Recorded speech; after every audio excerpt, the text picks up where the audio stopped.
Gee, as a kind of transition, I have a question for you guys. Like, I want to ask something about. So bodhicitta, right, is grounded in love, compassion, and universal responsibility, right? Universal altruism, the sense of taking responsibility for the welfare of others, right? And then aspiring for enlightenment in order to Buddhahood, right? Full enlightenment of Buddhahood in order to be a benefit to all sentient beings. So the question I want to raise to you is, so implicit in bodhicitta, right, is the view, or the belief, or the confidence, I'll use the word confidence, right, that you yourself can become a Buddha, a fully enlightened Buddha, right? Which means what? You have no afflictive emotions, you have no even imprints of afflictive emotions, right? You've completed, like, infinitely, every good quality, like love, compassion, skill, patience, joyful effort, so on, right? Wisdom, concentration, are all absolutely perfected. You have a mind that embraces the entire universe, right? Omniscient. And you have a body, right? And the mind and the body of a Buddha are not two separate things, right? So in a sense, the Buddha's wherever the Buddha's mind is, which is the entire universe or all universes. In some sense, the Buddha's the body is also there, right? So the Buddha can manifest. So you, right? You, that means you, right? Would have a mind that embraces the entire universe, omniscient mind. And that you can emanate infinite bodies to benefit all sentient beings. Right? That you never you're always the most skillful possible in benefiting everybody. You don't make mistakes. Right? So as when you try to benefit somebody, you benefit them. Right? To the best that being is capable of being benefited. So the question I want to raise is how easy is it to generate faith and confidence that, yes, of course I can be a Buddha. Definitely, no question. I will be a Buddha, not just can, right? Absolutely I will be a Buddha. Like, is that easy or hard to give confidence, to feel confident? No problem. And then to think, well, yeah, not, and before too long. One is even to have any confidence someday, right? After 3 countless great eons. The other would be to say, yeah, maybe in 12 years, I'll be a Buddha. In this lifetime, I'll be a Buddha. Right? And knowing what a Buddha is, right? I mean, we don't really know, actually, but those are some qualities, right? Actually, I said, if you talk for an eon, maybe you couldn't say all the qualities of Buddha, but for sure, right? Those are some, right? Omniscient mind, right? Ability to manifest infinitely, never making mistakes, right? Unbelievable, right? And we just passed, right, the 15 days of miracles, right, where the Buddha performed all kinds of, historical Buddha performed all kinds of miracles in India, right? And, so you'll be able to do that. The question, so I'm just raising that question, right? So actually, if you think about it, is there some part of you that arises that says, I don't think maybe somebody else did, right? Shakyamuni Buddha. But that it's a little hard sometimes to have a sense of confidence in that. And I'm bringing that up. First of all, actually, in any Mahayana Buddhism, you have to, in other words, if you're genuinely, there's 2 different things, right? You can say I'm a Mahayana Buddhist, right? In the sense of what's the word? I ascribe to that doctrine or something, right? But an actual practitioner of Mahayana Buddhism has generated bodhicitta, right? That's a real person who's actually practicing Mahayana path. Right? So actually anybody then who's practicing Mahayana Buddhism, really, right, one has to generate that kind of confidence or faith that one can become such a being, right? So I want to relate this now to this topic of introduction to Tantra, right? Because Lama Yeshe, in his book, Introduction to Tantra, talks about what he calls a self-pity mind, right? A very limited mind, right? The mind that says, I'm not good enough, I'm not capable, I can't. And what Lama Yeshe is pointing out is that actually that kind of mind isn't, right, that mind, actually I'll say this first of all, like the lack of confidence is actually a form of, like that feeling of like, call it, in English I used to say maybe low self-esteem, right, or lack of confidence, or lack of faith in one's ability, right, actually in Mahayanaism that's considered a form of laziness. It's interesting, right? Laziness doesn't mean in Mahayanaism doesn't necessarily mean just like laying around doing nothing or something, right? It's like a form of spiritual laziness, actually, right? Because according to Buddhism, like, the most important thing in some ways about you is you have Buddha nature. Right? So you do have that ability, that capacity to become enlightened. And not to recognize that, right, and to say, oh, I can't do much, is a form of laziness, and also a sort of, it's actually, if you think about it, it's kind of a form of selfishness, isn't it? Right? Like,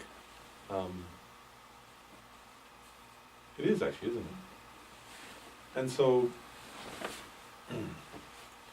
like what Lama Yeshe is pointing out when he talks about this, it seems, is that Tantra is a very powerful antidote, right, to such self-pity or self-limitation or low self-esteem, right? In other words, what Tantra, in the practice of Tantra, which we were talking last week, is deity yoga, right? The essence of Tantric path is, or the essential thing that differentiates, the Tantric or Vajrayana path from other aspects of the Mahayana path, is this practice of deity yoga, right? Which includes what? Divine pride, right? And clear appearance, we were talking about last time, of yourself as a Buddha, actually, right? So the idea there, in one way, one thing Lama Yeshe is emphasizing is that, so that kind of practice, you can see how it's a very direct antidote to this idea of like self-pity or self-limitation, or right, like so because oftentimes we do that, right? We think, oh, I'm not smart enough, I'm not handsome enough, I'm not rich enough, I'm not whatever, I don't have enough merit, I don't have enough. Right? And sometimes actually check. I mean, you check your, I know, like, say this, sometimes you can see, like, it takes all different forms, actually, right? Like, sometimes with Buddha, with the idea you can become a Buddha, right? Sometimes people who are, actually it's funny, sometimes nowadays, right, like somebody will say, well, the feeling that arises is like, well, like if you're a Westerner, then you might say, oh, that's Tibetans. Actually, if you're Tibetan, you notice I sometimes see Tibetan monks, then they'll, even a Tibetan monk, then they'll say, well, I'm not a Tulku. Right? In other words, it's always, I'm not a Rinpoche or something, right? Like whatever you are, it's like you can use it to make an excuse for why you think you're not able to become enlightened, right?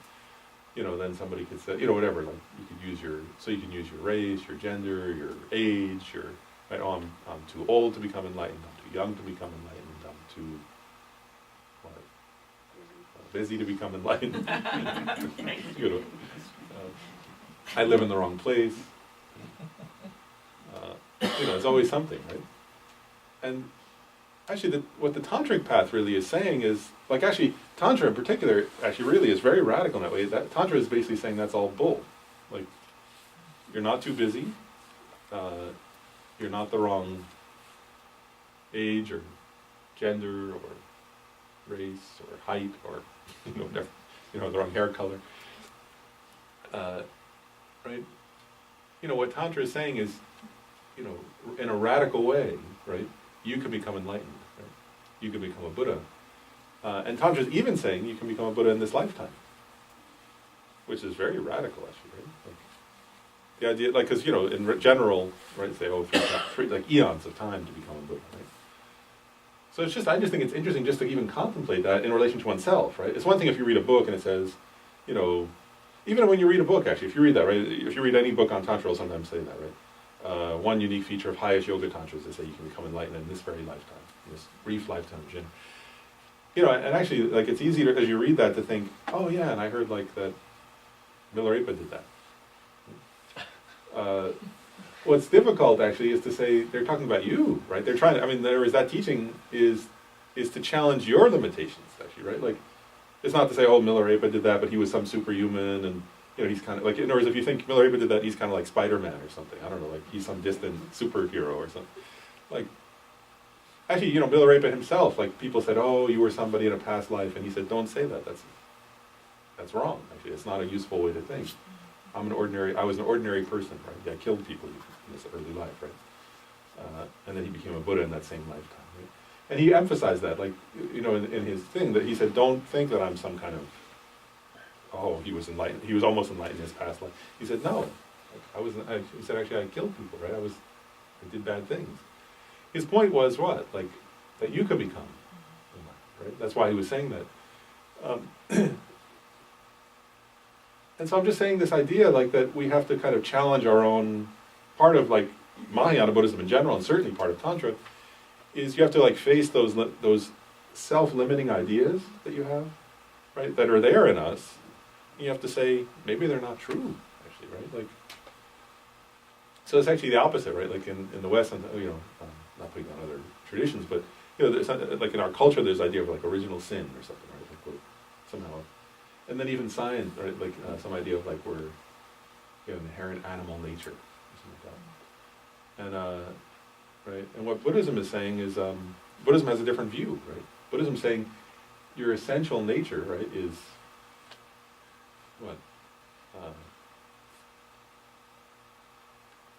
unstained, and never has been stained and never can be stained. Your essential nature includes the potential for infinite love, infinite compassion, infinite skill, infinite patience, infinite wisdom, omniscience even. Because I don't think that's most of our self-image, actually.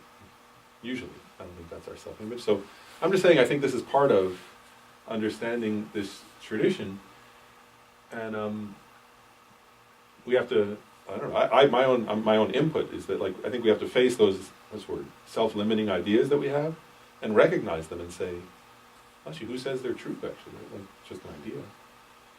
But Tantric Buddhism is saying they're not true. So you have to challenge them in yourself, that was my point.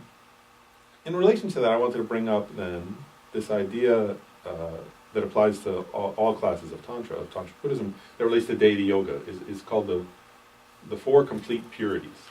So I want to bring those up. So those are complete purity of your environment, of your body,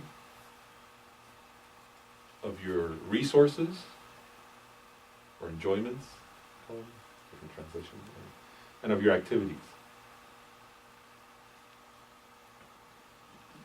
So those are the four, right?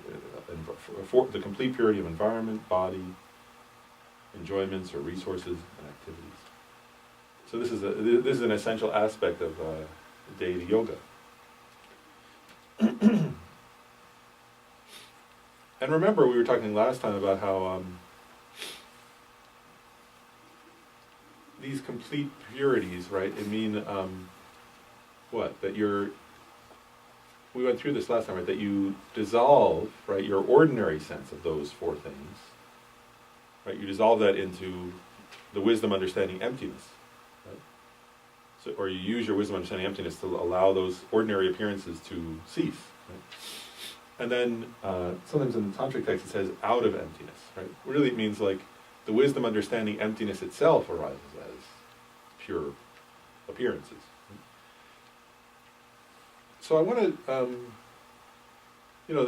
this is all like, this is, what the teachings say, but what I want to do is now like try a little bit of that. So I want to ask you, like, in terms of this idea of, so we're going to go through two different examples. Right? I want to start with, I'm actually going to start with resources or enjoyments for a moment.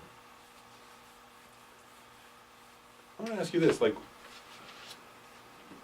try to decide whether to do your seat or your clothes. Let's do the clothes, okay? So we did seat when we talked about chairs a lot when we were doing empty. So let's do clothes. So when you put your clothes on this morning, right, actually think back. What was your mind like when you were getting dressed in the morning? Like, just, I mean, honestly, think back, right? Everybody here is wearing clothes, you must have their mind. So, you know, were you in a hurry? Maybe? It's morning time. Or, and were you thinking of, I don't know, were you thinking you want to look good? Were you thinking I'm in a hurry and I got to hurry up? Were you thinking, I didn't do my laundry, I don't have something to wear? I don't know, I don't have enough to wear, I need to get my laundry done, whatever. Well, I don't know what you were thinking, but I'm just giving examples, right? These are things people think, right? And, none of those actually, first of all, none of those create any good karma, right? Also, none of those are, actually none of those are mine at all, much less Vajrayana, right? Tantra. So I want to just use that example, right? So if our clothes are part of our resources, right? So let's take that as just an example, right? We're just using an example of how one practices the four complete purities, right? So the first thing is actually notice, right? As we're talking about clothes, right? So I'm going to take the example of a shirt, right? Actually, as soon as I think shirt, right? We talked about this in the class on emptiness. This is why I remember I said last week you have to have some understanding of emptiness if you're going to meditate on Tantra, or it doesn't work. Right? So as soon as I say the word shirt and think of my shirt, there's definitely an appearance of a shirt there from its own side. Right? An inherently existent shirt. Right? And it seems like some kind of a unitary thing, my shirt. Right? So then, so that's the object of refutation, right? The object of negation. The inherently existent shirt that exists from its own side. So now in my mind, right, I can say, okay, actually I know for sure, even though the shirt feels kind of sort of smooth or something, it's actually made up of many, many thousands, right, of what's called threads. So is any one of those threads a shirt? In other words, is there a shirt on any one thread? No. Is there a shirt on black dye? The black dye that they put onto the threads? No. And so actually, the shirt is made up of parts, right? But actually there's no shirt on any of the parts, the dye or the thread. So then, does the shirt exist somewhere other than the parts? In other words, is there a shirt apart from all the threads? Is there something that's a shirt? Clearly not. There's no shirt apart from the threads. But there's also no shirt there on the threads. So that truly existent shirt that's appearing to my mind, all right, inherently existent from its own side, actually doesn't exist at all. There is a shirt which is merely labeled, right? The shirt exists in mere name, labeled upon parts, right, on threads and so on. But there's no shirt at all there from its own side. There's no truly existent shirt. There's nothing more than what's merely labeled. So you let your mind actually go to, you're doing this with your own shirt, right? So you let your mind go to the awareness, right, the understanding that that truly existent shirt from its own side, right, the inherent shirt,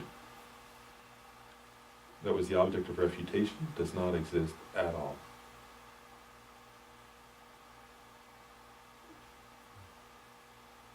So when you do that, your appearance, the appearance to your mind, to your mental consciousness of the shirt dissolves. Right? Because what was appearing was that inherently existent shirt. You recognize the inherently existent shirt does not exist at all. Not one atom of inherently existent shirt exists. So the appearance sort of dissolves into emptiness.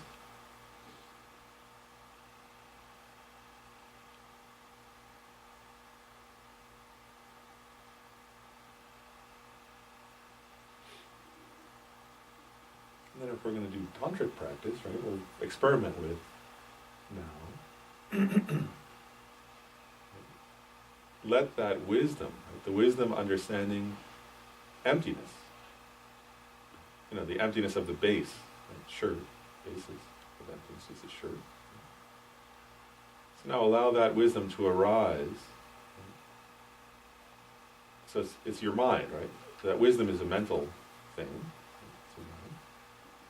So Now allow that wisdom to arise as an imagined or visualized appearance of divine clothes. The kinds of clothes that, like, a complete enjoyment body of a Buddha wears. It's actually clothes made of wisdom.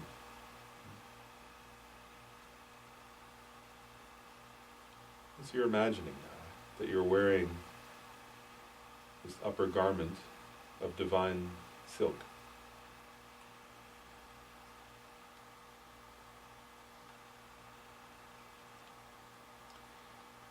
Wherever it touches your body, it gives rise to incredible bliss. And that bliss understands emptiness. That even the bliss is a dependent arising from contact. It's merely labeled, totally empty from its own side. So these divine silks are giving rise to, like, bliss, understanding emptiness.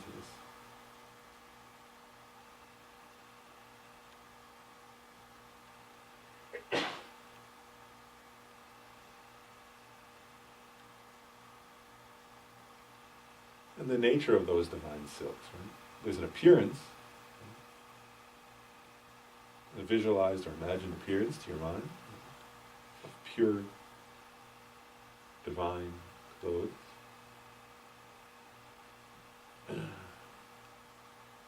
Blissful clothes.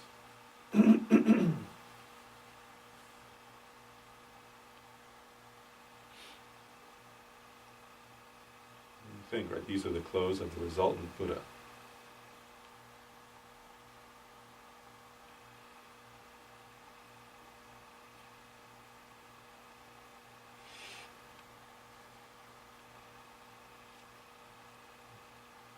There's also like some kind of feeling, right? Anyone who sees those clothes, who comes in contact with those clothes, who touches those clothes, who comes near those clothes,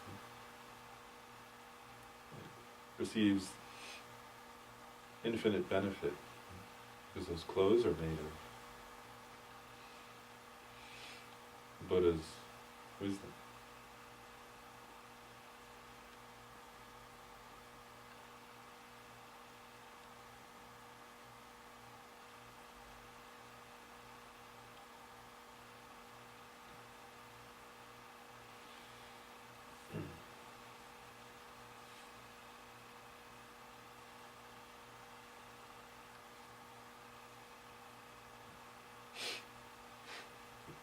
Pause now and ask you, like, as you try to imagine that, right, or do that exercise, right, dissolving the appearance of ordinariness, right, and inherent existence into emptiness, then allowing the wisdom of emptiness to arise as divine appearance, just in relation to one item, right, the clothing. Like, what, I'm just curious, what, like, what's your reaction? Anybody have a question or comment? Just about that one very simple exercise.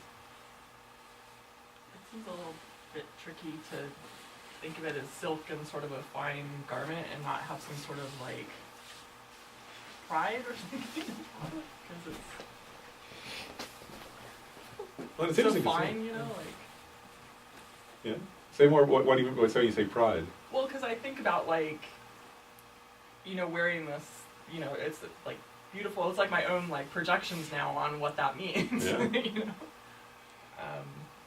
Yeah, that's interesting.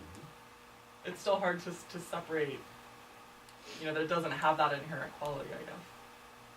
What do you mean that it doesn't have that inherent quality? Of, like, the qualities that I would associate with, like, a silk or a soft garment, or, you know, that it would be beautiful, or, you know, things like that, like, things that I would be attached to, basically. Wow. It's an interesting point. I'll answer more, but anybody else want to add to it before I respond? What do you think about that idea? That, like, it's hard not to feel pride or arrogant or something, if you imagine. Because it gets worse then, right? I mean, if you imagine you're also living in a divine palace, like, you know, and so you're like walking around with some sort of really pretty shirt on, you know? It's like. So actually, what's the self-image, right, that says, I don't deserve that, or or I'm special if I have that? Hmm. What is that something? I'm just asking.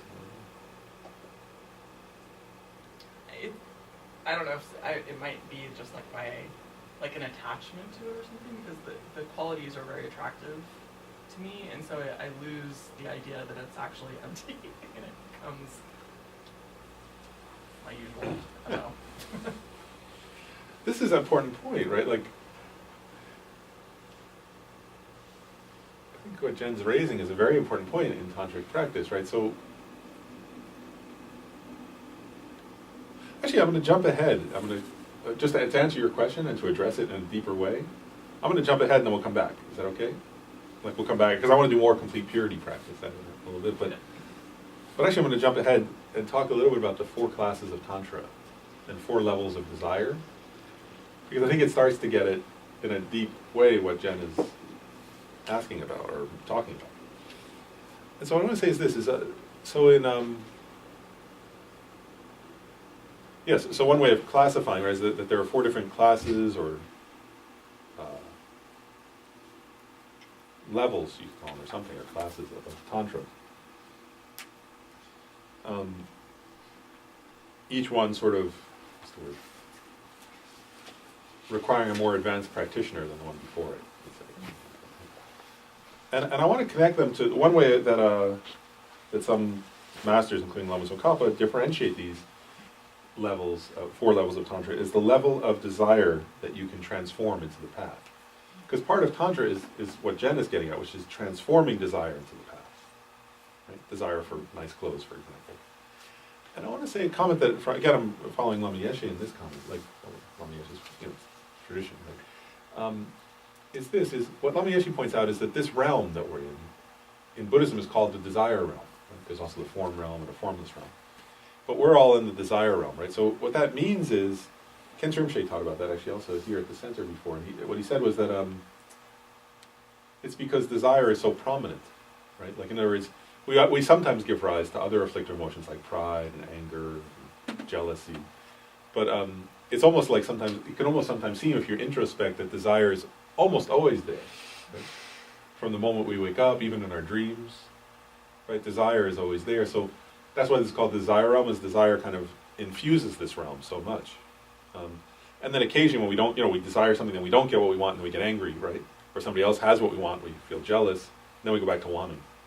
So like, desire is very pervasive. And what Tantra, part of what Tantra is about is, what's the word? Like alchemy, right? Transforming or transmuting the energy of desire into the path to enlightenment. That's a fundamental teaching of Tantra, right? There's a metaphor for that they use. They say, they give an example of like a wood-borne insect, which I guess would be like what, like a termite or something. That the wood-borne insect, the termite, is born in the wood and then eats the wood. In the same way, right, like in the tantric practice, right, it's like one uses the energy of desire itself to destroy desire. Does that make sense? Like the same way, that what's born of, like what's the desire itself, that energy ends up destroying desire and becoming something else. Right? How does that happen? Through wisdom. Right? There's no other. It's obvious, right? It has to be wisdom. So there are different levels of desire, right? So I want to go through this now. Okay, so in the first class of Tantra is action Tantra, the Kriya Tantra. And they say that they use metaphors of, what's the word? Of the metaphor of the level of desire is, let's see, let's say this. Is of the most, actually, is of the, what tends to be the most powerful kind of desire in the desire realm, which is desire for other people, and particularly in this case, sexual desire, or like lust or something like that. And so the first action tantra is said to transform the level of desire that comes from looking at somebody attractive. And that actually, and that feeling, right? When you see somebody who you find attractive, then there's a certain feeling of like just wanting to keep looking, or wanting them, or wanting some feeling of longing, lust, desire, whatever word you want to use. Right? I'll just go through the four. The next level after action tantra is performance tantra, and that's said to transmute or transform the level or kind of desire that comes from smiling or laughing together with that person or flirting. Then the next class of tantra is yoga tantra, and that is said to transmute or transform the level of desire that comes through touching that person. You can see how each level of desire is stronger than the one before. Right? And then highest yoga tantra, right, the highest of the four classes of tantra, is said to transmute or transform the level of desire that comes through sexual union.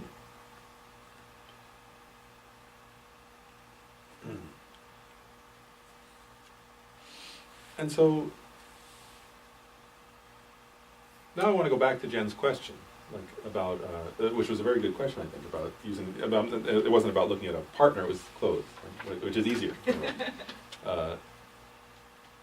And what's interesting, right, is this, is like, okay, so I want to share something from that Lama Yeshe says, right, which is he says, actually, all Buddhist teachings recognize, are unanimous in recognizing that, for example, desire is a cause of suffering, because that exaggerates the object.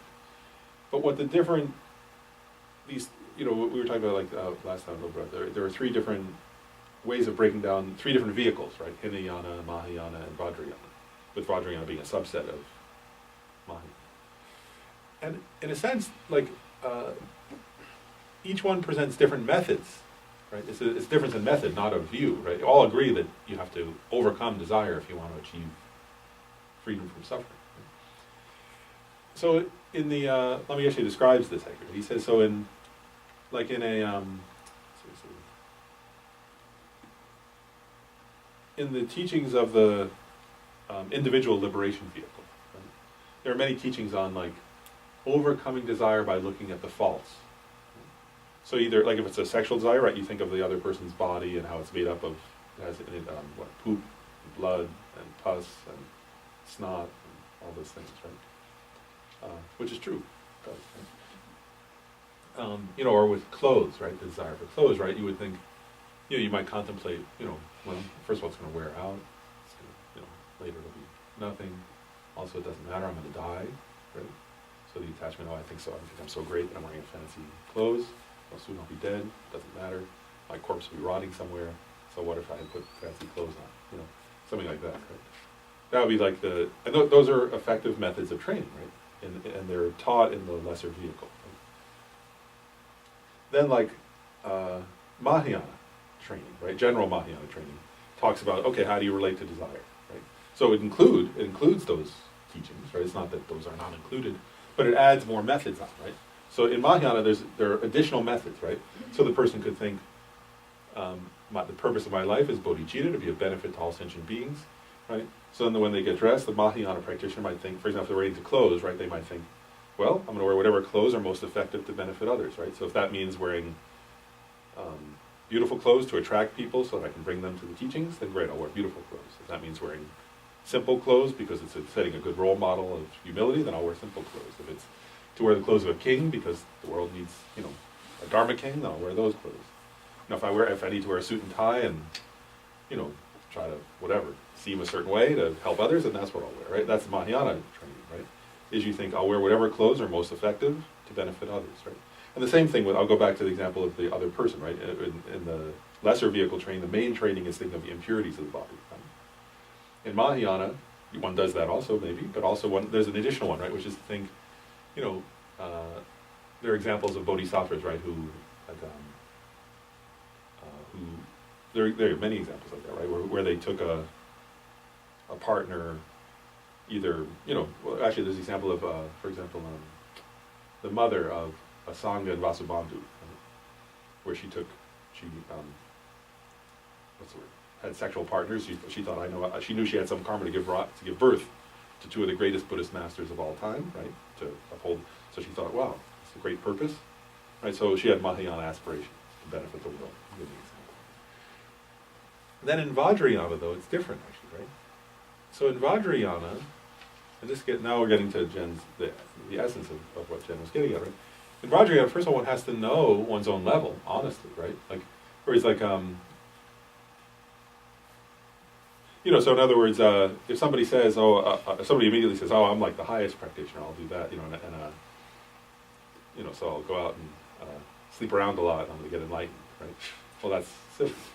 That's just stupid. That's not the practice, right? The practice is one introspects and checks one's level, and the key is this, can I relate to this object in a way where the desire will arise, right? Because that's part of what Jen was describing, right? A certain kind of feeling of attachment arises, right? And then I will transform that by using it to meditate on emptiness. Does that make sense? So there is desire for that's what Lama Yeshe is saying, where he says, you're using the energy of desire in this case, right? So using it doesn't mean let's just keep increasing desire and I'm going to go out and spend all, build up my credit card debt buying a lot of fancy clothes. That's not what Lama Yeshe is talking about. Right? What Lama Yeshe is getting at there, right, is that one allows, so one visualizes, for example, this very pure divine silks, right?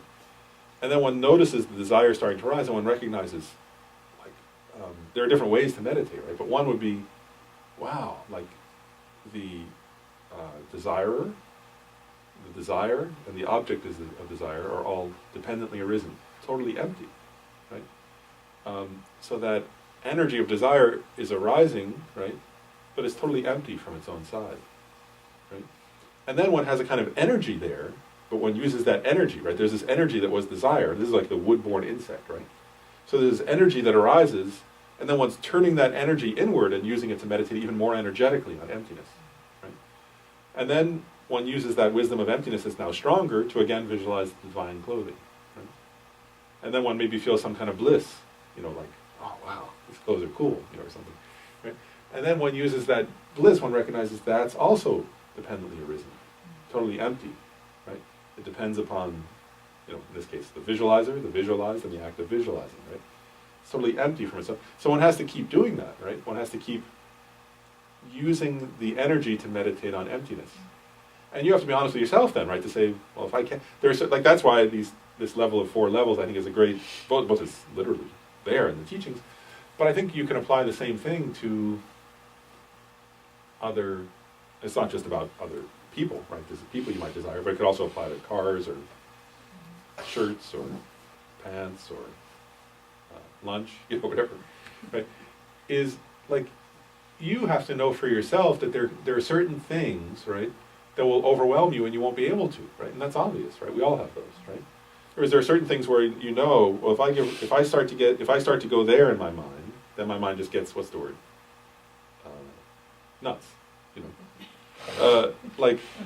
and that means I'm not yet good enough at this to transmute that into the wisdom, understanding, emptiness. So, then you avoid that, right?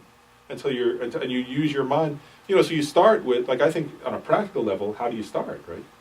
Well, so you experiment with visualizing your clothes, right? You might experiment with, and also, remember this too, it's like, you don't have, with Tantra also, this is part of the skillful means of Tantra, you don't have to change anything external either. Right? The idea is not like to, you don't have to go get fancy things, and you also don't have to avoid what you already have, right? But you work with the aspects of your real life to see, can I transform this through the wisdom, understanding, emptiness, right? So you have lunch, right? And ordinarily, like, you just eat lunch, right? Or maybe you say, I offer this to the Buddha, Dharma, and Sangha, and then you just eat lunch, if you're Buddhist, right? But with Tantra, it's actually different, right? With Tantra, you dissolve the appearance of the lunch into emptiness, right? Then that wisdom, understanding, emptiness arises in your visualization as maybe like a jeweled vessel filled with divine foods of a pure land, like you imagine that, right? And then you see, can I transmute the desire for eating into wisdom, understanding, emptiness? You see what I'm getting at there? But you have to experiment for yourself, and you have to know, you know, like for you, like for like yeah, like for me, for example, if what's it called? Ben and Jerry's ice cream is an example of something that would be very hard to transform. Right? I would just think, oh wow, just I would just start craving or something that I would want to eat the whole little thing or whatever. Right? Like so then that's not helpful, actually, right? So you have to find what can I transform? Like what level of what can I relate to in a way where I can transform it? So, and you see how like part of the benefit here, I'll share also one story that actually again the Lama Yeshe shares about Tantra, which was that remember like so the Buddha, right, before he became the Buddha was a prince, right? And then he renounced his kingdom and became a monk and went off and meditated in the forest and then achieved enlightenment under the Bodhi tree and so on. Right? So it said that one story was that later in his life, actually there are a number of stories like this. There was the king of Shambhala that did this, and also King Indrabhuti, another king from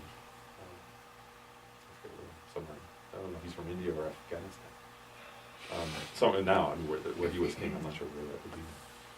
But there are stories of those kings like that who came to him and said, "I want to become enlightened, but my subjects need me. I can't run off and renounce my kingdom. How can I practice?" Right? And he taught them Tantra. Right? He taught them High Yoga Tantra. He gave each of them a different initiation.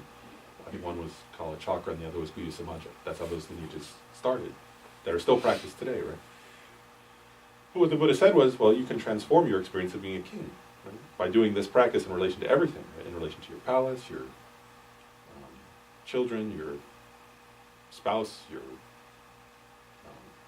lunch, your dancing, whatever, your entertainment, all that, right?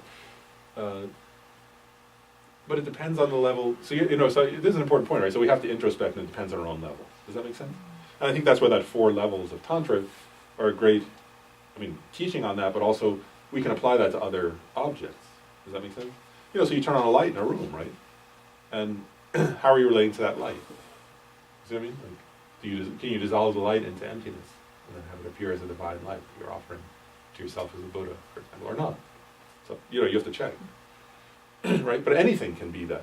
And Lama Yeshe points out that he says, so if you start to practice Tantra, one of the skillful means, right? Ordinarily we sit down to meditate and we think, okay, this is my practice, right?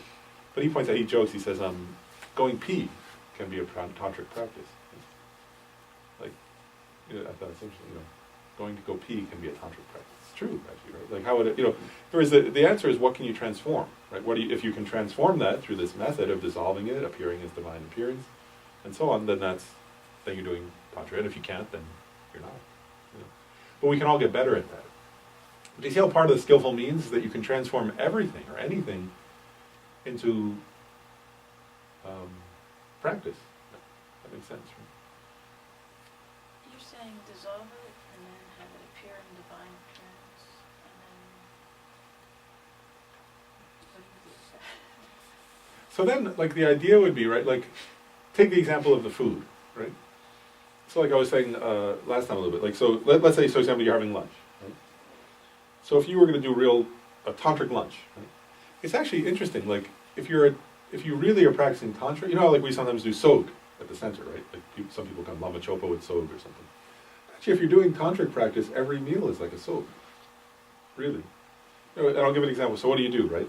So let's say you're practicing Tantra and you sit down to your lunch, right? So you think, okay, so what would you be to give an example of what might a person eat for lunch? Let's make up Salad. Okay, so you're having a salad. Oh, Jody's good. She's so you're sitting down in front of so you're sitting at the table and there's a salad there, right? So then you have this idea, right? So first you do the whole right. There's appearance of a truly existent salad. Salad exists from its own side, but actually, you could do the analysis, right? Does the salad, does the salad exist on any atoms of the salad? Does it exist somewhere separate from the salad?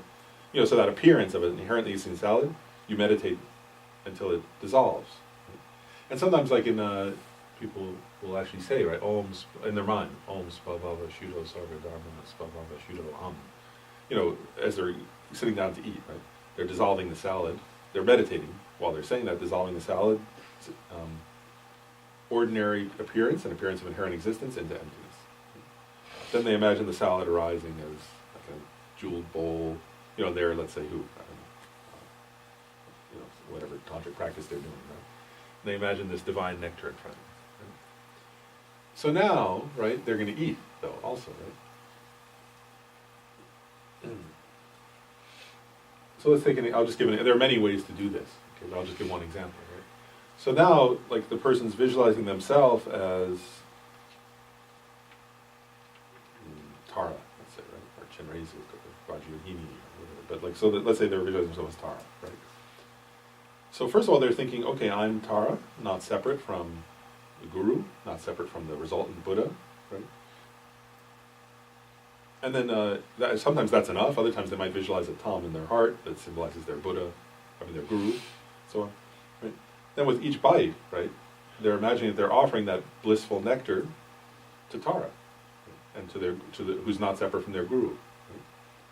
So in the whole meal, they could, if you could do it, right, then you would do that. Does that make sense, kind of? So then, do you see how, like, that's what you would do then, right? So that's the enjoyments, right? I said resources or enjoyments. That would be an example of the complete purity practice of enjoyment. So you see how, like, for that person, right, that whole meal, actually, like, it's quite interesting, right? Because imagine somebody else is sitting and meditating, making offerings, right? Actually, the person who's just eating is creating more merit. Like, if one person is sitting making offerings to the Buddha, and another person is visualizing himself as Tara, non-dual from their Guru, and offering divine nectar, actually the person who's eating is creating more merit, right? Because first of all, the other person is offering, let's say, water bowls. This person is offering nectar. Right? They're also offering it to their Guru and Tara. Also, they're practicing the skillful means of Tantra, of self-visualization. So actually, that's like an amazing practice, right? It's actually the same as if you were sitting in the center doing, it could be more profound in a way. That if you're sitting at the center doing some kind of puja, if your mind's distracted, like if somebody who's sitting at the center whose mind's distracted, let's say, then somebody else is eating lunch, the person who's really visualizing well, the person who's eating lunch is actually making more merit. Does that make sense, kind of? Same thing with the clothes, right? So you would think, I'm offering this, you visualize dissolving, let's say you're getting dressed and you're in your closet, whatever, or you're outside your closet, depends if it's a walk-in closet. You can tell I've been house shopping.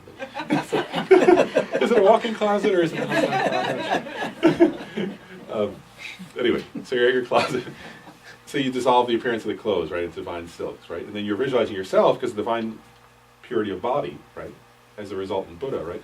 So then you're getting dressed, right? So you're putting the clothes on, you're offering those clothes to Tara then, let's say, right? So sometimes, like I was reading just the other day, like, so, the other day I was reading this at, Lama Zopa Rinpoche, it was in Bodh Gaya. I thought, wow, amazing merit. He was offering robes to the statue of Shakyamuni Buddha that's in the picture that on the table there, like the real one in India there. Right? He was like offering new robes to the statue of the Buddha that's in Bodh Gaya, the place where Buddha became enlightened. Right? And I thought, wow, can you imagine getting to do that? To be there, like in that place, and offer the robes to the Buddha. That statue. But in a sense, actually, if you're doing a good job visualizing, right, that's the same thing. And the same thing, I'll give an example of like divine environment. Right? So when you walk in your house, you say, you dissolve the ordinary appearance of your house into emptiness, and then you visualize your house as the divine mansion of the deity. So let's give an example, right? Then when you're cleaning your house, right, like, oh, it's time to clean, right? So ordinarily, like we say, oh, shoot, I have to clean today. At least that's what I say. But not always. If you're doing this practice, then it's like, oh, awesome. Like, I'm going to clean, like, it's like, again, it's like, imagine if you could go to the Potala in Tibet, right? And you could say, wow, I got to clean the Dalai Lama's meditation room in the Potala in Tibet. But actually, if you're doing Chenrezig practice, right, Avalokiteshvara practice, well, that's what you're visualizing your house as the Potala, right? So then when you're cleaning it, you are cleaning the Dalai Lama's house, actually, in a sense. Does that make sense? So, like, I'm just giving examples, because Jody said, what do you do with that, right? So these are examples of how you relate to your ordinary, there's an ordinary appearance, but now you're practicing divine appearance. So does that make sense, kind of? Those are examples of what one does.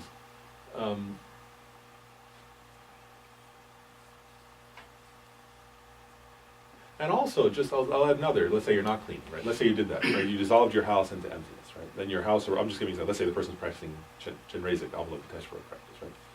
So then they imagine their house arising as the divine palace of the Buddha of compassion. Well, actually, so if they're cleaning, they would think I'm cleaning the house of that, right? But let's say they're not cleaning. Let's say they're just chilling out. Well, when you ordinarily look at your house, right, what you develop is attachment usually, or aversion, right? One or the other, depends on your mind, right? Like often it's attachment, right? But then, like if the house is really dirty, then you might think, oh, this sucks. Or something breaks, thinking, oh, this sucks, right? But if you're doing Avalokiteshvara practice, there's another thing you do actually, right? Like if you study, I'm not going to get into the details of it, but like if you study Avalokiteshvara's mandala, right? That's what that is, a mandala, right? Your environment is a mandala. Well, his mandala actually has all these different colors to it in each direction, and has pillars and canopy. It has all different things. So all those have different symbolisms. For example, the colors ordinarily would be said to symbolize like the 5 Buddha families, which are and related to the five different kinds of wisdom, right, of a resultant Buddha. Right? So even if you're just chilling out, right, instead of looking around and going like, thinking, oh, I should remodel or something, I don't know. Right, you could look around and think, wow, like my house is a reflection of the 5 wisdoms. And you visualize the colors, for example, and you could think about the meaning. Does that make sense? So the point is partly this, right? If you think of those kings, right? But we're like those kings in this way, that we're busy, right? So then you're eating lunch and you're practicing, right? Then you're just sitting around your house, but you're relating to your house in terms of the all-accomplishing wisdom of a Moga City Buddha, right, or something like that, for example, right? That's very different than relating to your house as an object of attachment. Does that make sense? The difference? I'm just giving examples of how one trains when, so then like everything it's so easy to transform. If you're doing that practice, then it becomes quite skillful to transform all these different ordinary activities into profound practices. But does that answer? I don't know. Is there more to the question? Yeah. Well, can I ask one? Yeah. So, to tie that in with what you were saying with like Ben and Jerry's. So if you're going to do this with food and you find that you kind of start out, but the next thing you know, you just gobbled up your meal and forgot to keep doing it. Yeah. So, not that would happen.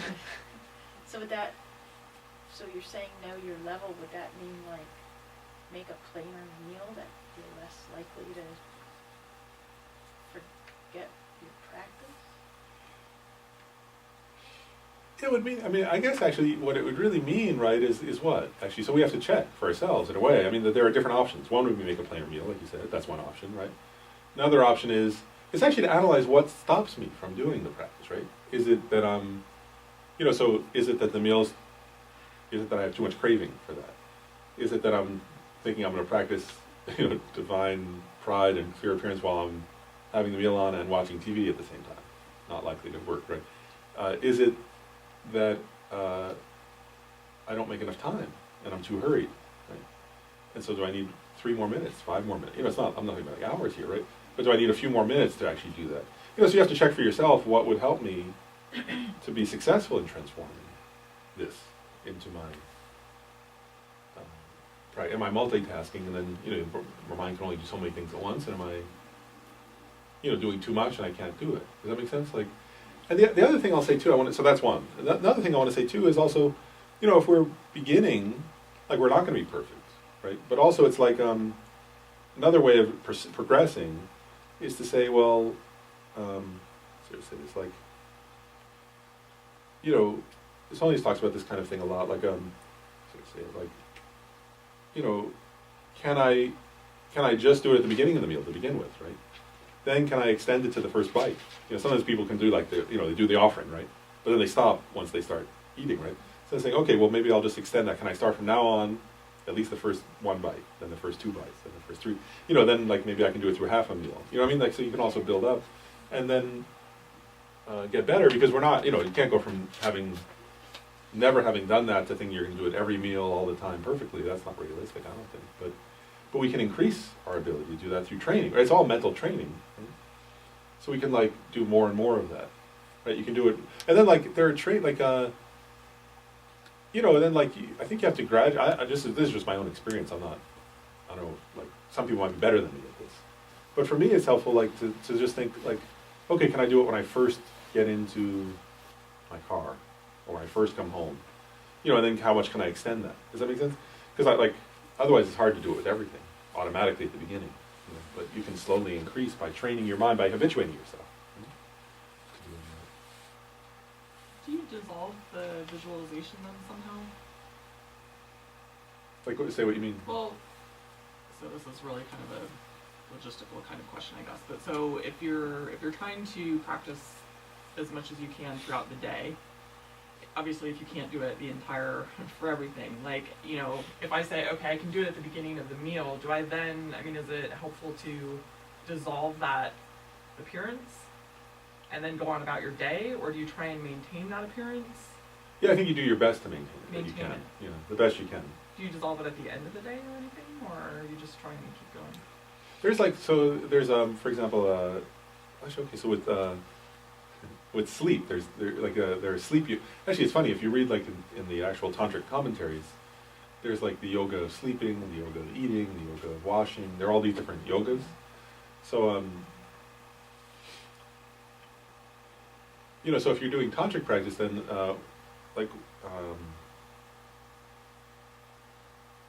usually there are two different ways to go to sleep, for example. So you would still be practicing divine pride and clear appearance.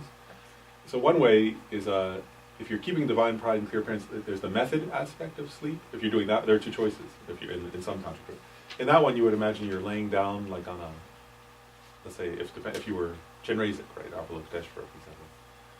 You're inside the divine mansion. You lay down on a lotus with a moon cushion. So your bed is a cushion made of light. That's a moon on top of a lotus.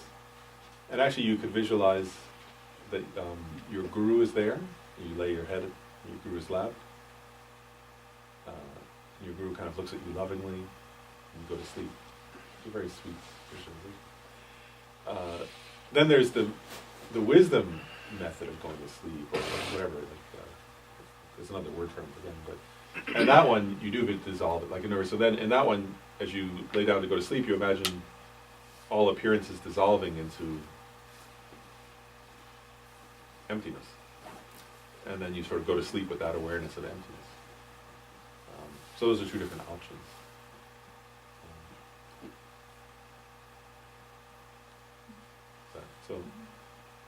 But in tantric practice, you never. I mean, of course, sometimes ordinary appearances just arise, and you try to. But they're the obstacle in tantric practice. So you never.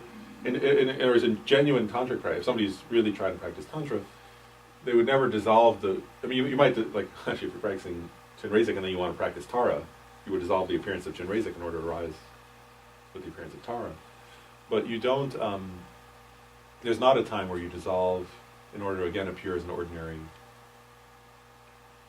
person, because that's the obstacle to tantric practice. So you would use it as really a way to meditate, right? So as you were starting to lose that appearance, it would just be another thing that you could use to contemplate, right? Yeah. Or to meditate it. Yeah, and so if you start to notice, wow, I'm really having ordinary appearance again, then, I mean, again, sometimes if you're too busy, then you're not able to do it. But if you're capable, right, then you would again say, oh, well, that's ignorance grasping a true existence, right, giving rise to ordinary appearance.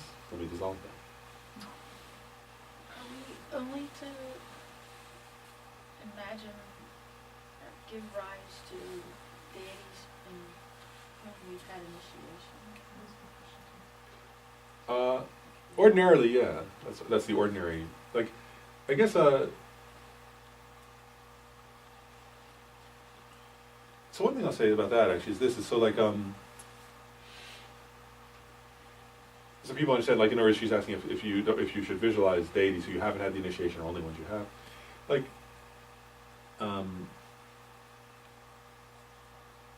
So I want to differentiate.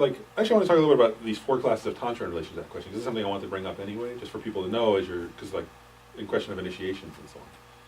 Is actually in the West, most of the initiations that are given are either action tantra, the first of the 4, or highest yoga tantra.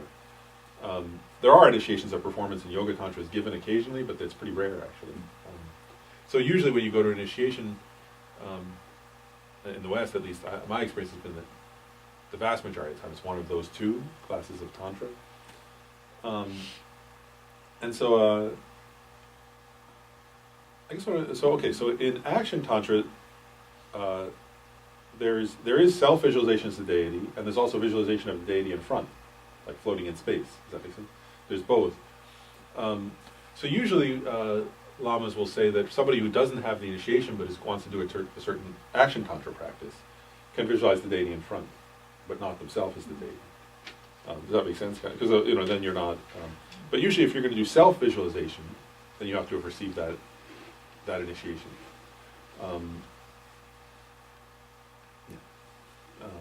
So that's usually like one differentiation. And then with highest yoga tantra, seems like you have to have received the initiation to visualize yourself as that deity. To do the self-visualization as the deity, you have to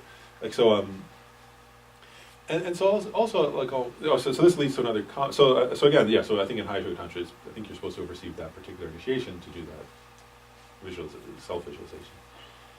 And then I want to also make a comment about this, which is like sometimes there are sometimes it's hard to get initiations, other times there are a lot of initiations given, sometimes there are sets of initiations where people get like a bunch or something. And I was going to say too, like there's something that Lama Yeshe talks about that I thought is useful for people to know about or think about, which is this idea that one thing is actually I'll say like I don't even know how many. I mean, there are so many deities in Tibetan Buddhism. I don't even know the names of most of them. Honestly, there are certain common ones that, and then there are so many other deities and practices and lineages that it's like so obviously we don't need to practice all of them. But I want to say a comment about like that sometimes certain deity practices are done for certain purposes or something, and so it can depend on both on the advice of your teacher, but also on yourself, like what you want to cultivate. So for example, I'm just sharing like both what Lama Yeshe says, but also it's very true in the lived tradition of tantric Buddhism. Is some people just focus on one practice. They particular practice and just focus on it. But oftentimes, for example, like if you see like people who are doing study, they're trying to study a lot. Very commonly, they'll practice manjushri, but practice because it increases your wisdom. Right? And so you see a lot of the young monks in the monastery. That's his mantra. They're doing a lot of manjushri practice because they want to have success in their studies, right? And sometimes they'll do a retreat of manjushri. Avalokiteshvara, of course, is to increase compassion, right? So if you're trying to meditate on bodhicitta a lot, and you're trying to progress in your practice, then some people will go take the initiation and do a practice of Avalokiteshvara because it'll support their practice of bodhicitta because it evokes those potentials in us, right?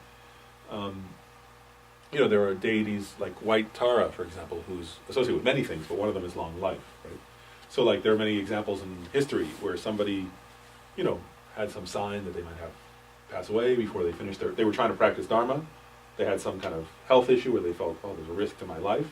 I won't get to finish my practices, so they would do a retreat of White Tara in order to enhance their vitality and health and longevity. And like Green Tara is very active compassion. Right? So if somebody's trying to accomplish things in the world to benefit others, and they feel there's obstacles, then many times people do like Green Tara. I'm just giving examples. There's so many that I couldn't possibly give all of them, but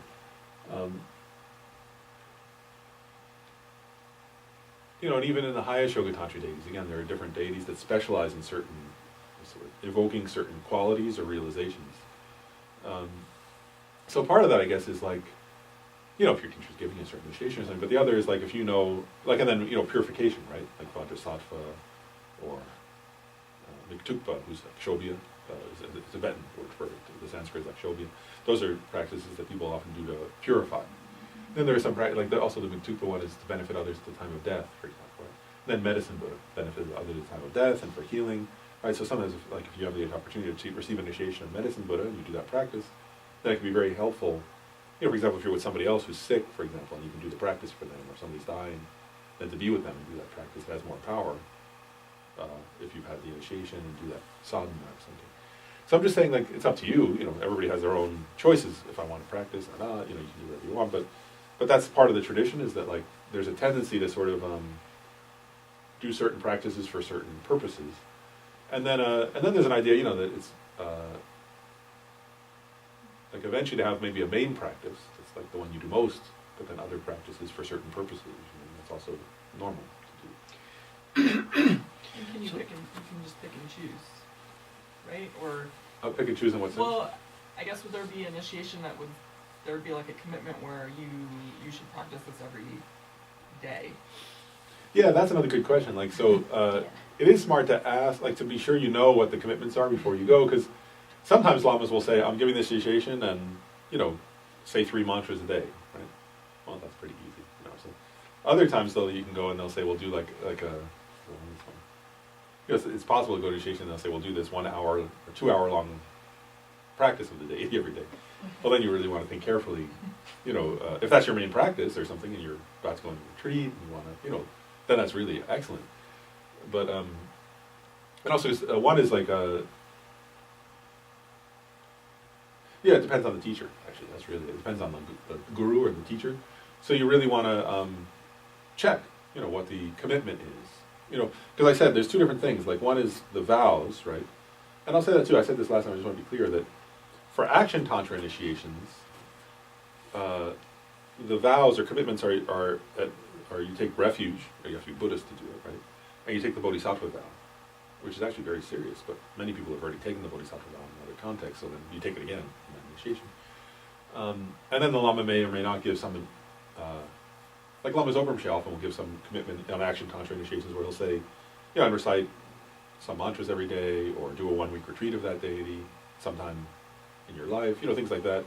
The point being, if you're taking the initiation, do some practice, right? So either a daily practice or a retreat, or sometimes he'll give, and for highest yoga deity, he'll give longer sometimes. But anyway, there's no tantric vows.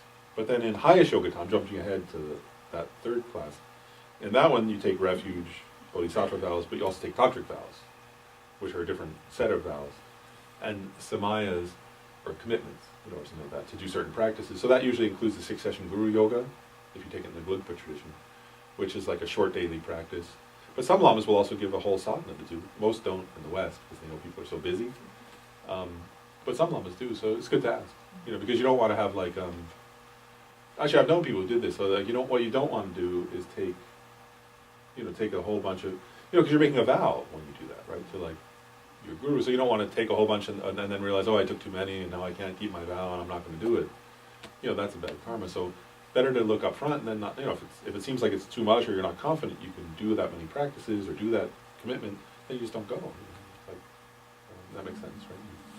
Because that would be a mistake, right? To take too many and then not be able to fulfill them isn't good. You got a comment?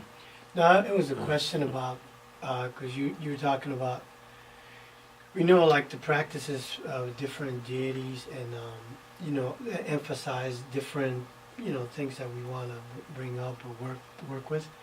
But since like other deities of highest yoga tantra, like Guru Samaja, for example, is like the king of tantras, and is like what deity encompasses all the practices. I've heard that before.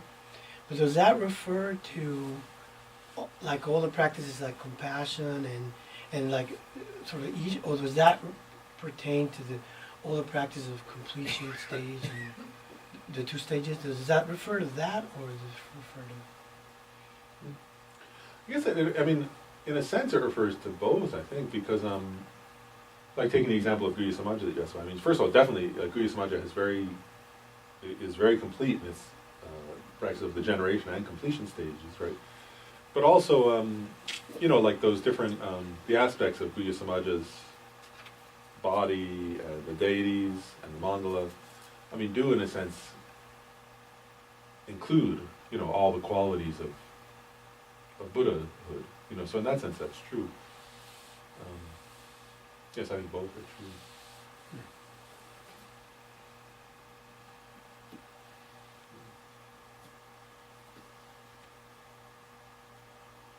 Yeah, because actually even if you look at his mandala for the Chinray's Avalokiteshvara is there, the Jushu's there, so the 5 Buddha families. So in a sense, each one, the highest each one's complete, but still there are certain emphases for example, mother tantras and father tantras Mhm. emphasize different things. You know, if you study that, so that Mhm. still there's an emphasis difference between that and say chakra sambhava. Mhm.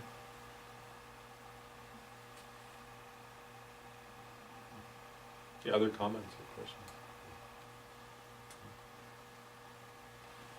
At the Kala Chakra, the other son, didn't he give another initiation?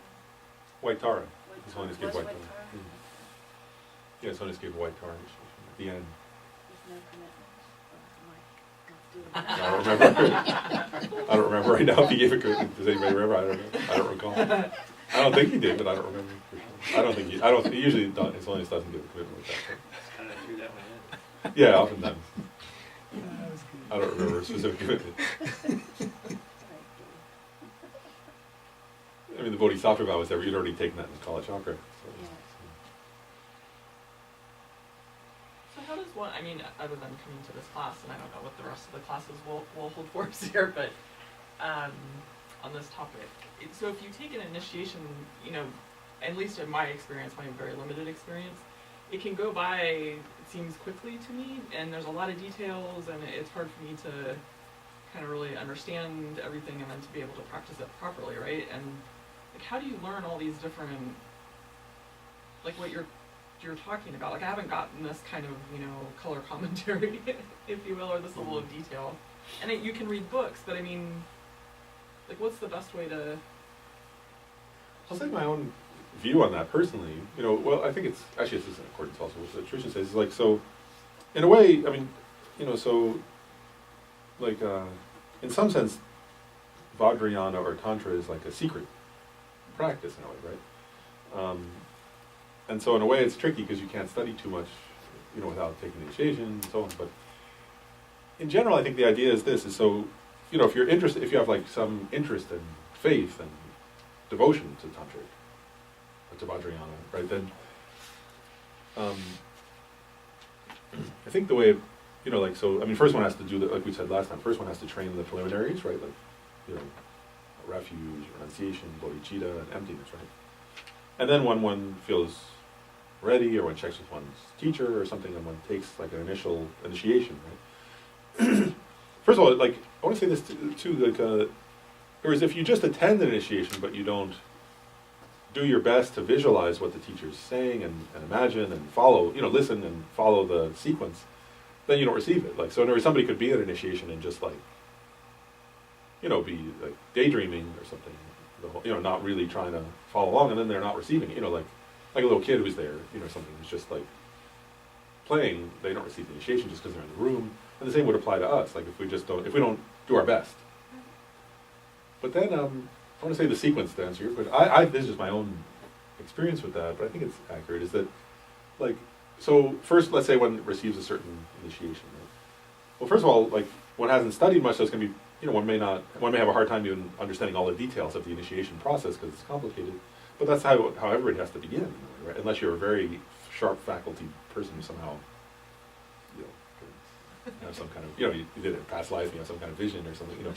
But for most people, I think it's like, you do your best, but it's not so easy, right? But then once you've received that to the best of your ability, right, then, like, first of all, then you can read commentaries on that practice, right? So you start to get a little more familiar. And then if you do like even a short, simple practice of that regularly, right, it starts to leave a lot of imprints, and you start to get familiar with that practice, right? Then ideally what you would do is receive some level or degree, as much as you can, but, you know, something from a teacher, of a commentary on that particular practice. That's huge. Like, yeah, because if you receive the initiation, but then you receive like a commentary that explains, at least, you know, whether in great detail or in some detail at least, how to engage in that particular practice. Like, and then you start doing the practice more, right? Like, then it really helps so much, right? And then there's another step. Like, once you've done that, this now might take years, right? But once you've like received the initiation, you've read some, then you receive the commentary.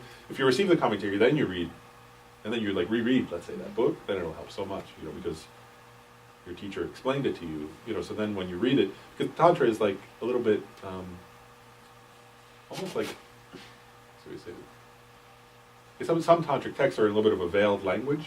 There's actually a term for that, like twilight language is the translation usually, like, of the actual thing. So sometimes it's a little hard to understand it unless you have a teacher to explain it. But once they explain it, then if you go back and read the text, it's like, oh, often it's like, oh wow, now I understand better what this text is saying, because the teacher can unlock the meaning behind that, you know. And then if you really want to get in, if you're really interested in a particular practice, then the ideal thing would be to do what they call like a, after you receive the commentary usually, that you would do like a retreat of that deity. Usually they call it like a Leirung in Tibetan, like a, sometimes call it nearing the deity or approaching retreat, where you're getting close to the deity. And in a way, like if you do the retreat, and then there are some retreats they conclude with just prayers, other retreats you conclude it with a fire puja, it depends on the retreat, but if you do that, and then I think oftentimes, then when you do the practice after that, you've like, nearing the deity means like you feel closer to that practice really, right? You feel closer to that deity in that practice.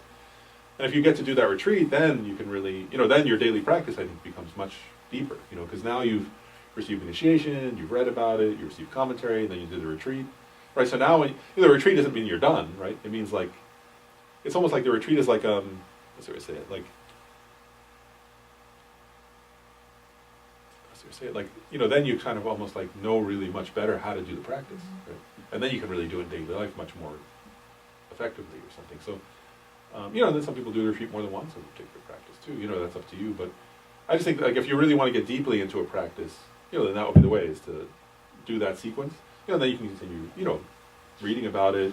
You may do the retreat a couple more times or something. You know, then you have a very deep connection to the practice, and it becomes part of your life much more profoundly. So I think that's the ideal way to proceed. That makes sense. Yeah, I think it's not good to rush to do the retreat before you know how to do the practice, because then you can't do it effectively. But you know, once you've gotten the commentary and done it for a little while, then it's good to do that. So I read somewhere where they say like they see a deity. What does that mean?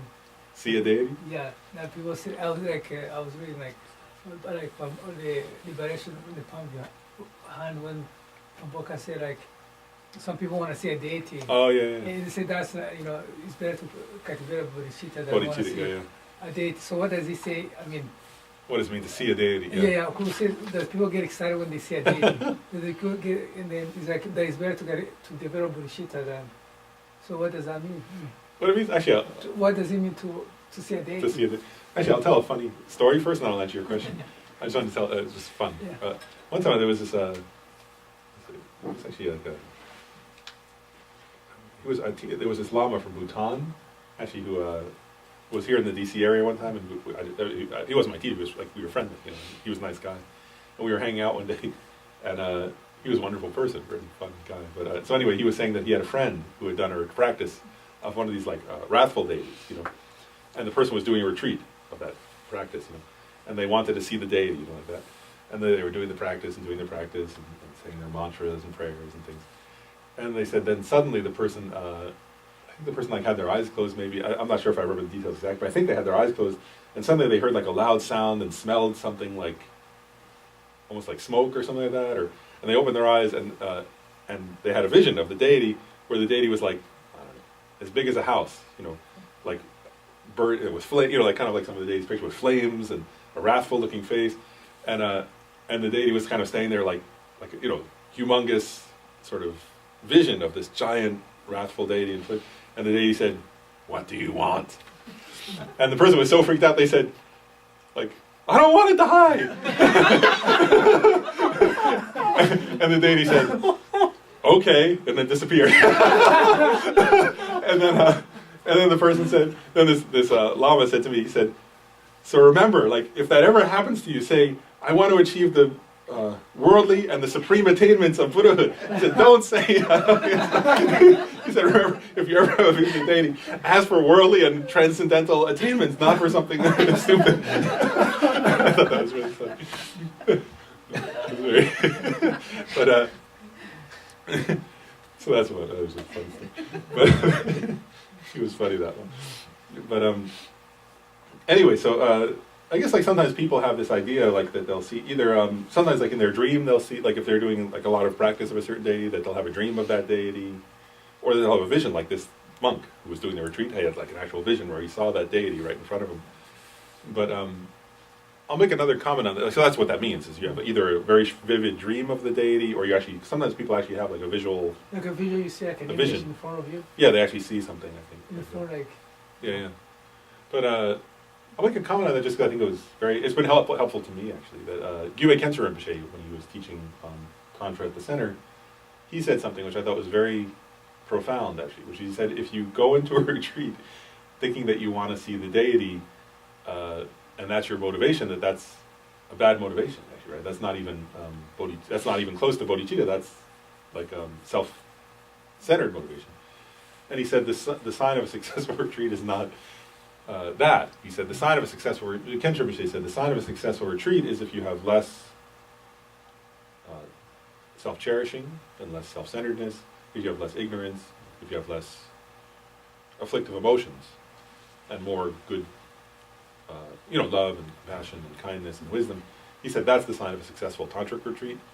So he said, actually, I just thought that was a very important point. He said, like, it's a mistake if somebody goes into a retreat thinking, oh, I want to have a vision, or I want to see the deity, that's kind of a grasping, for me, I want that, So he said, don't do that. He said, Kensho Rinpoche said that's like a mistake, which is in accordance with what Pabonka Rinpoche said, right? Like, bodhicitta, there is more bodhicitta is the sign of progress in your practice, not how many deities you had a vision of, or if you had a good dream, or, like, that's not what the sign is of, having a good dream is not the main issue, it's mainly increasing your compassion.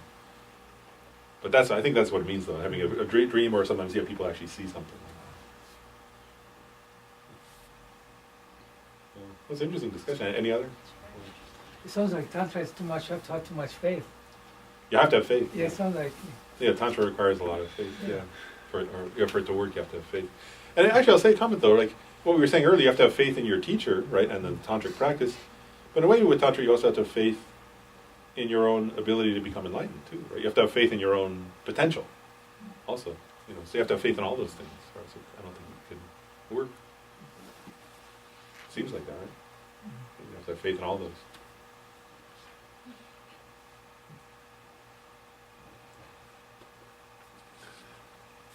Well, actually, let's just do one more of the four complete purities, right? And so, actually, let's think not just of this room, but of this whole building, right? So this building has like, all different, what's it called, offices. And so again, like, give rise to your ordinary appearance of this, like, there's an appearance to your mind, right? And I want to say something, actually, that Lama Yeshe says, I think is very profound, right? So actually, visualize this building. Right? Think of this building. You drive up, right? You have this idea. For me, it's like I think of the brick. Right? There's brick outside. It has some kind of, and the hollow central piece, and then all the parking, and then all these offices around, right? One thing Lama Yeshe says, right, that is very profound, is that's a visualization, right? Like, in other words, that's your mind, right, having a certain mental image of a building, right? Your mind created that based on some experiences, right?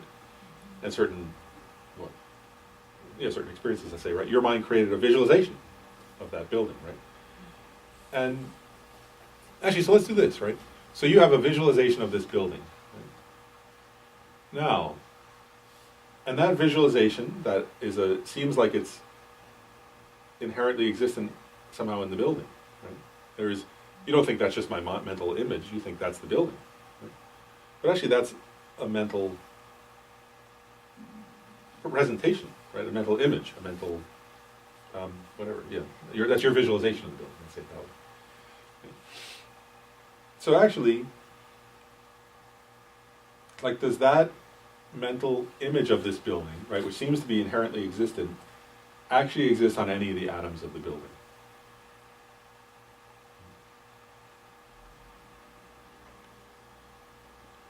Does it exist on any of the molecules that make up the building? It's just almost funny, right? If you could actually do this, right, with a little knife. If you scraped off part of the brick and put it in your hand and took it home, would you have the building? No, right? It would just be like, then you would say, oh, you just throw it away. You'd say, no, I would throw this away. There's the building. Right? So actually, it doesn't exist on any of the atoms of the building, right? Like, actually, in here, right, there used to be walls. Like, there used to be a wall there, right? And they took that wall down, right? So when they took it down and they threw it in a landfill, I assume, right? So is the building there or here? Right? Those atoms were those molecules, that wall, used to be, we used to say, oh, that, label it part of the building, now we label it not part of the building, right? So in other words, the building, that meant, like you have this idea in your mind, I do, we all do, right, of this inherently existent thing that's the building, but it doesn't exist on any of the atoms of the building. It doesn't exist on any of the bricks, it doesn't exist in the wall, it doesn't exist on any piece of the floor.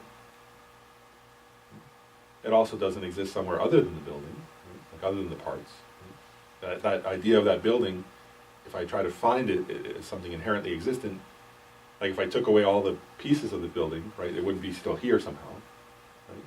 It's not that it's something other, right? There's some kind of like mystical thing here that's that building, apart from all the parts of it.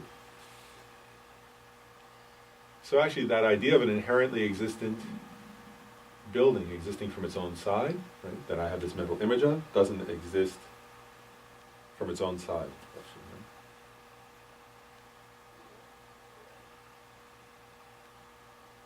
It's actually not there. So the building exists in mere name, right, merely labeled on the parts, totally empty from its own side. So you're dissolving that appearance into emptiness. Recognizing the building is totally empty from its own side.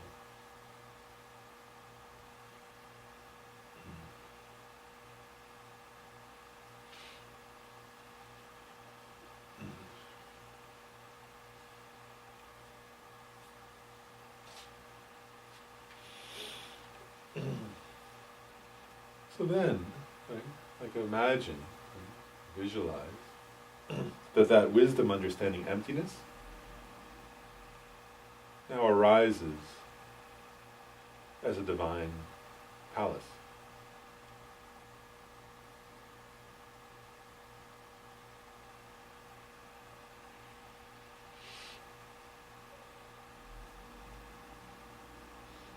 So now you're imagining, right, that you're inside that divine palace.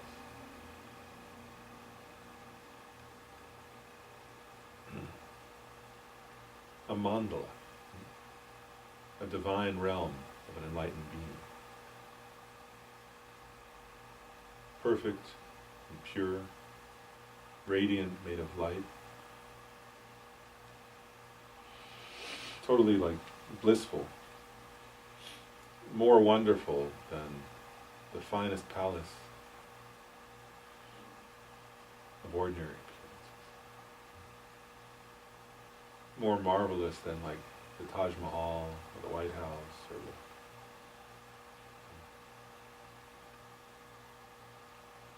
the palaces of, England or Paris. Because this one is made of radiant light, like with hanging canopies and pearls. With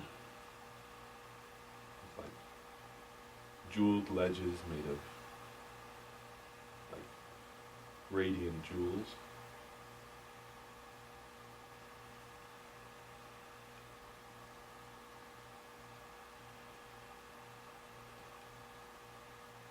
Imagine that even like the slight buzzing of the lights is actually the resonating sound of mantras. That are like blissful to the ear.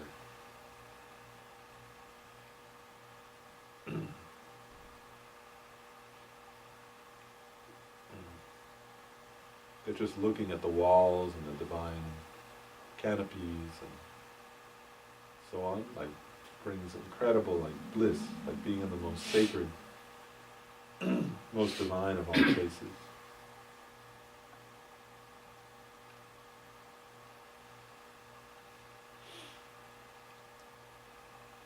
At the same time, while we're feeling that kind of bliss and imagining the most beautiful place, divine palace, divine mandala, we recognize that the imaginer,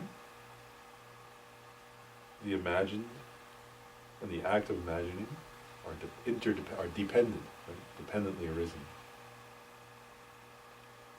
Totally empty. from their own side. So there's no inherently existent me, there's no inherently existent mandala, both totally empty, and while they're empty, they're appearing radiant and beautiful.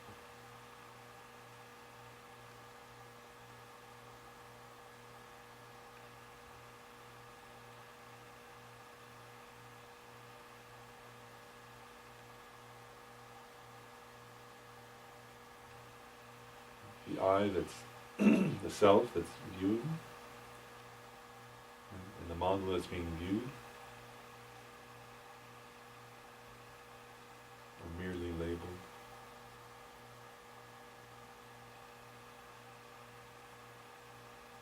Totally empty from their own side.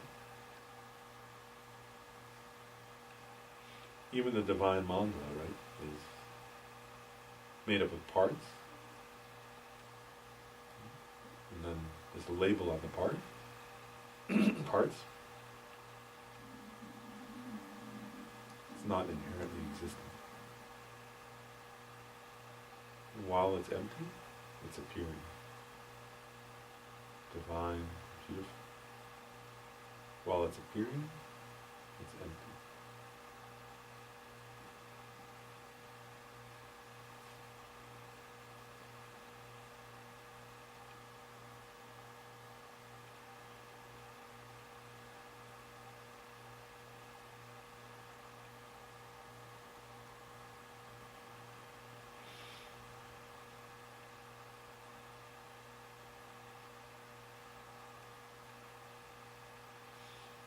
Actually, so while you're still visualizing, we're going to, right where you left out, so I want to add it, like, there's a mantra, right, to bless food, but you can also use it to bless clothing, you can also use it to bless a place. Right? So the mantra is Om, Ah, Om. So you think, as you think Om, it purifies any imperfections in your appearance in the building. Ah transforms it into a divine, blissful, and Hum makes it inexhaustible.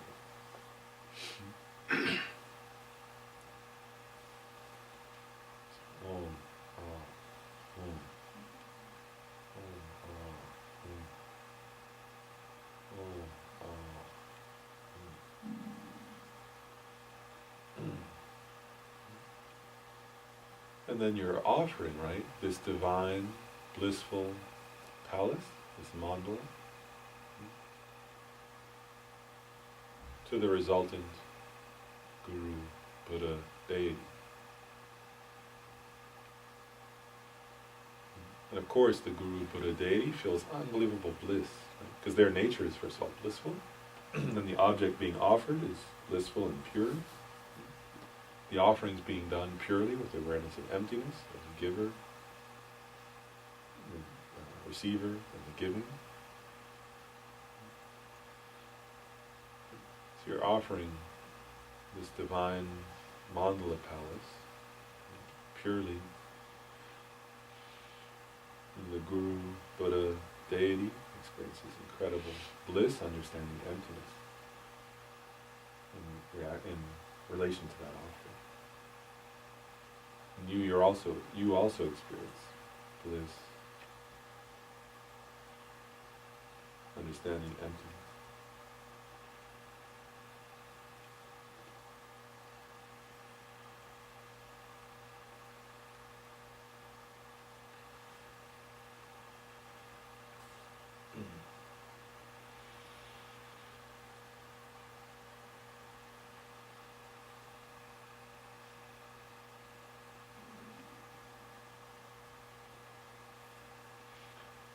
And one last step we'll do is just like to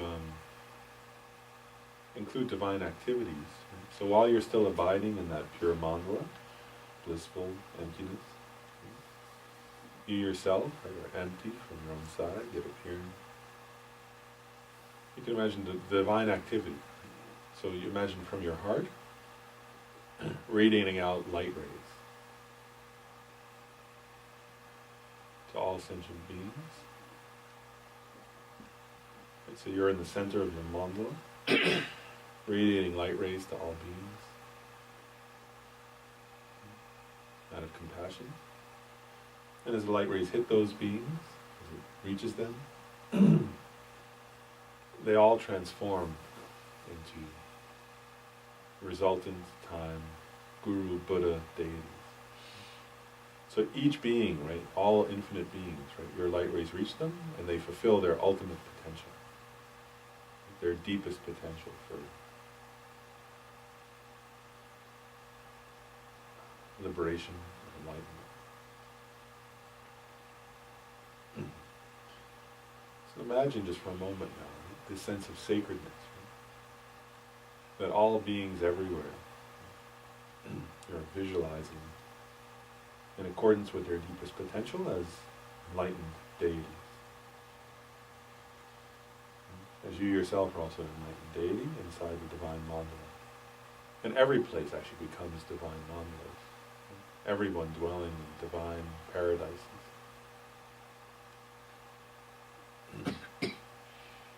All radiating light rays, experiencing bliss, understanding emptiness.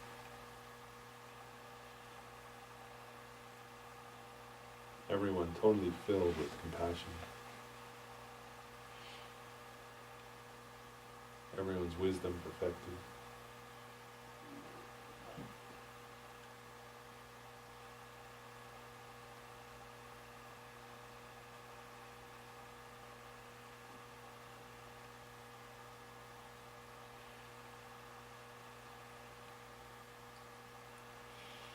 And then your light rays like reabsorb into your own heart.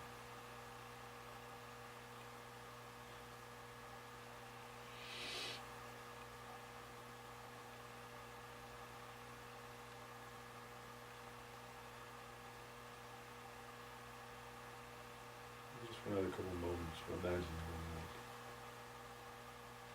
you're just resting in the divine mandala made of light.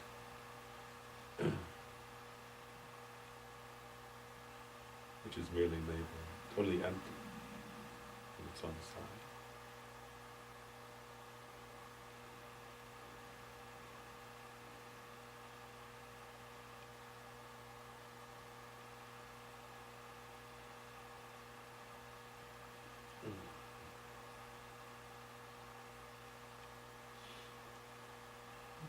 Let's come back to the interactive. I just want to be more comment. From that one exercise, I hope you start to get a feeling of something, which I just want to point out. Which is that, like, actually, your visualization ordinarily of yourself, your environment, your town, your state, your country, your clothes, your car, your family. Do you see how they're all like constructed by your mind, actually? They really are, aren't they? Your idea of America, your idea of Virginia or Washington, your idea of male or female, right? Like your idea of me, of yourself, in other words, are all visualized, actually, right? They're like made up by your mind, right? Think of your house. It's made up, actually, right? In your mind, you have a mental image of that house, right? Think of your car, think of your friend, your best friend. Like, these are all like sort of mental projections that we make up. It's not that they're, and actually, well, this is what's important. They're mental projections we make up, and we make them up based upon ignorance grasping at true existence. That's what we do all the time, right?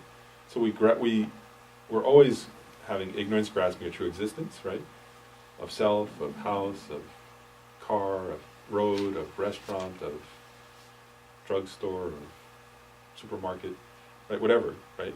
We always are having this grasping at true existence, right? And then we have this kind of solid, visualized image: me, place, and people, and food, and all that, right?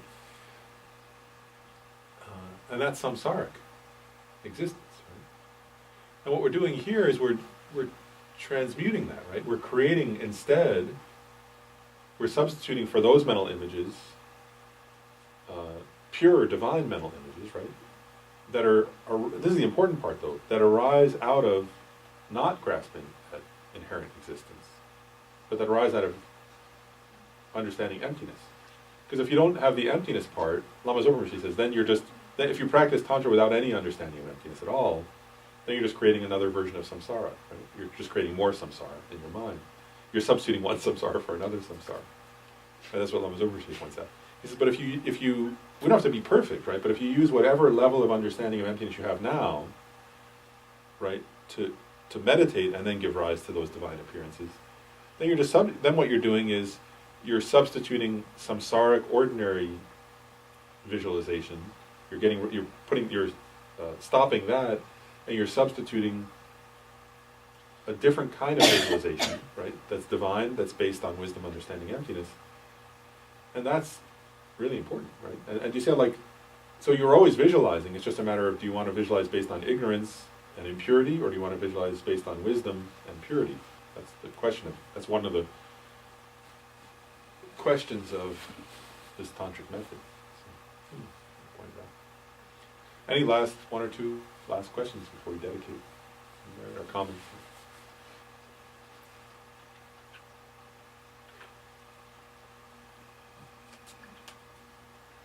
And at last, okay. And do you see though how you what's the word to say it? Like also, do you get the idea that this is a technique also that you can use? Like in other words, if you're having some mental affliction, you can try to apply the tantric method, right? Of dissolving the emptiness, and and you can do that with the other person, right? Like, if somebody's bothering you, for example, or if you're either desiring somebody or averse to somebody, right? If you dissolve that appearance into, because it's actually based on your visualization, right? You're visualizing them a certain way, right? Lama Yeshe said that, like when I think he's quite funny sometimes, right? In that book, Introduction to Tantra, we'll talk about, when you, I'll sort of say this, like when somebody's really desiring, like he gives the example of dating relationship or something, he says when you're really desiring something, then you have this like visualization that's ridiculous about the bride. Oh, they're so wonderful. Make up this whole visualization that's just based on ignorance, right? You're grasping at them as truly existent, and you make up some whole story of they're like so wonderful and they can make you happy, and they're, and they'll always be like that, and they do just this kind of thing, and they're so, and then like when they don't fulfill your projection, right? Then you create another visualization. You think they're terrible, and how could you have ever thought that? Because they're so stupid, and, like ignorant and selfish and lazy and whatever, right? Like both are visualizations that create so much suffering, right? And he's saying either one is a cause of suffering, so cut through them, right? By meditating on emptiness. And then even when you relate to other, right? If you relate to them based on this is relating to them based on their Buddha nature, based on their deepest potential, right? So you visualize them as the deity, right? And what you're doing then is you're not making up a samsaric visualization, you're making up a divine visualization, right? Based on your understanding of their emptiness of inherent existence. Right? And then and then I'll say one last thing too about that, like, sometimes people have this wrong view then that, oh, well then you think they're a Buddha, so you wouldn't help them, right? But actually, like I said in the first class, we're not psychotic or something, right? Like we know they're suffering, but we also then see, wow, but this person could be Tara and they're suffering, right? But they have like Tara nature, right? Or Chenrezig nature. I mean, then you're even more inspired to help them because you know what they can be, right? Like you see their deep potential, so that's the actual way you relate to people then. Does that make sense? So it's different than samsaric way of relating. But okay, so let's dedicate any positive karma we created to quickly achieve renunciation, bodhicitta, the correct view of emptiness, and then be able to practice the tantric methods and path in order to quickly achieve the result of fully enlightened Buddhahood for the welfare of all sentient beings. Supreme jewel bodhicitta, there is not arisen, may it arise and grow. Where it has arisen, may it not diminish, but increase more and more. And in the snowy mountain paradise, be the source of good and happiness. All-powerful Chenrezig, Tenzin Gyatso, please remain until samsara is done. And may all the wishes of all the fully qualified Mahayana masters and Mahayana Tantric masters be fulfilled without even a delay of 1 second. May their wishes to benefit others come to fulfillment without any obstacles.